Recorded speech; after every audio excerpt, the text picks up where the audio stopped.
So we've got SSD starting with Mr. Spectaculars this morning. Just a great, simple movement. You can use barbells or dumbbells. I think dumbbells are maybe a little bit harder, but a lot of fun here. It's kettlebell clean, dip, punch, so a push press, overhead, set them down, walk out, do a push-up. That's one. You can do 3, then 5 dislocates here. Just keep your elbows in both directions. Touch your belly button and your low back there, Allie. Strength lift today, box squat. We've got 15-inch boxes. Some of our taller athletes here, like Renee, need a 25 on there to make sure that they're about a 90 whenever they're at the bottom. So we got 5 of these. We have grooved bars and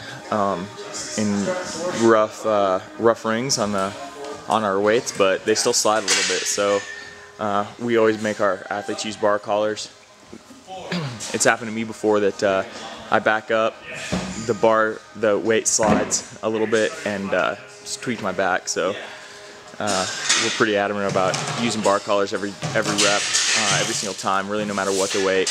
But the heavier the weight gets, the more susceptible you are to those weights tweaking and tweaking your back. Start to 5. 1 broad jump, lat plus pec stretch. 5 rounds through it. Serving here takes just a little bit of setup, but it's a great movement. It's just barbell reverse row, or I'm sorry, reverse bench press.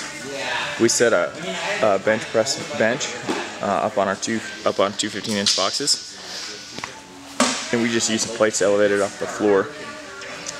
You could just alternatively you could just set the bar on top of maybe some 45-pound plates. That would work as well. Just something to get it off the ground, get the bench off the ground.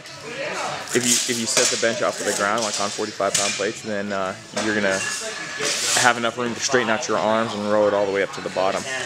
So let's say you just have metal plates at the place that you're training. You set the bench up on 1 or 2 metal plates, and then you should still be able to reach down and grab the bar without off the ground, and then squeeze your shoulder blades together, row it up to the bottom of the bench as you go. So as Graham goes here, watch how the first thing he's going to do is pull his shoulder blades together. Remember, right there. There you go, good. So he's going to keep his shoulder blades together. Now he doesn't have to worry about hitting the plates down here.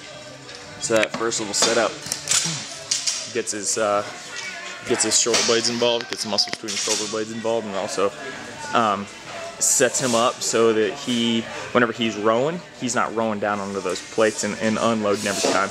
We don't want you to unload the weight onto the plates that the weight is setting on or onto the ground with every rep. We want you to keep tension.